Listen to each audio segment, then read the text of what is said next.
প্রতিদিনের মতো আরেকটা ডেইলি ব্লগ নিয়ে চলে আসলাম আপনাদের সাথে। তো আসসালামু আলাইকুম ভিউয়ার্স, কেমন আছেন? আশা করি অনেক বেশি ভালো আছেন। আলহামদুলিল্লাহ আমরাও ভালো আছি। সকাল সকাল নাস্তা করে নেব ডিম আর রুটি দিয়ে। আর হচ্ছে দুপুরের রান্নায় গরু মাংস রান্না করব আজকে।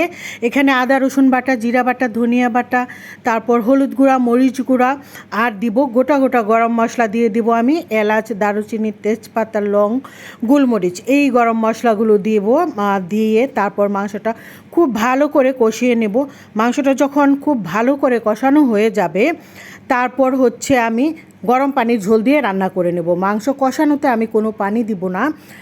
মাংস থেকে যে পানি উঠবে এই পানি দিয়ে সুন্দর করে কষানো হয়ে যাবে।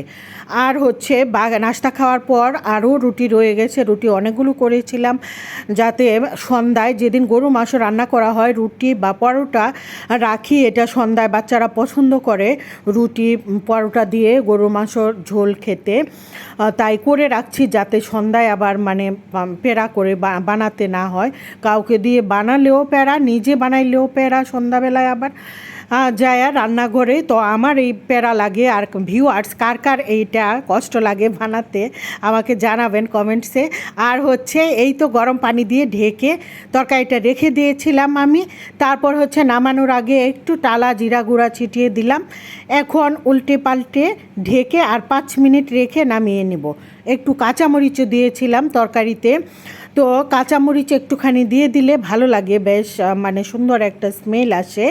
আর খুব বেশি একটা রান্নাবান্না না আজকে শুধু গরু মাংসটা রান্না করেছি আর হচ্ছে কচুরমুখী ভর্তা। আর হচ্ছে আরেকটা জিনিস আছে, এটাও আপনাদের সাথে শেয়ার করব। আর এখানে হচ্ছে কচুরমুখীর ভর্তাটা ভিউয়ার্স এইভাবে করে নিলে আমার কাছে খুবই পছন্দ। এটা কচুরমুখীর ভর্তাটা, কচুরমুখীটা সেদ্ধ দিয়ে দিয়েছিলাম আমি। তারপর হচ্ছে ছিলে নিয়ে খোসাগুলো ফেলে দিয়ে গরম অবস্থায় ম্যাশ করে নিয়েছি, তাহলে আর গোটা গোটা থাকে না, সুন্দর করে ম্যাশ হয়ে যায়। এখন শুকনা মরিচ, কাঁচামরিচ, 2 ধরনের মরিচ দিয়ে, পেঁয়াজ দিয়ে, সরিষার তেল দিয়ে মেখে ভর্তাটা বানিয়ে নেব। কচুরমুখী ভর্তা আমার খুবই প্রিয় আর আমার ছোট ছেলেটা পছন্দ করে। আমার ঘরে আমরা 2 জনেই পছন্দ করি এই কচুরমুখীর ভর্তা। আমার তো বেশ ভালো লাগে। পিচ্ছিল জাতীয় এই সবজিগুলো, লতি, কচুরমুখী, তারপর ঢেঁড়স, এই সবজিগুলো খেতে খুবই ভালো লাগে। তো ভিউয়ার্স আমার আজকে তো ঝামেলা হয়ে গেল, খুবই ঝামেলা। হঠাৎ দুর্ঘটনা ঘটে গেল, এই তো হাতে পোড়া লেগে গেল।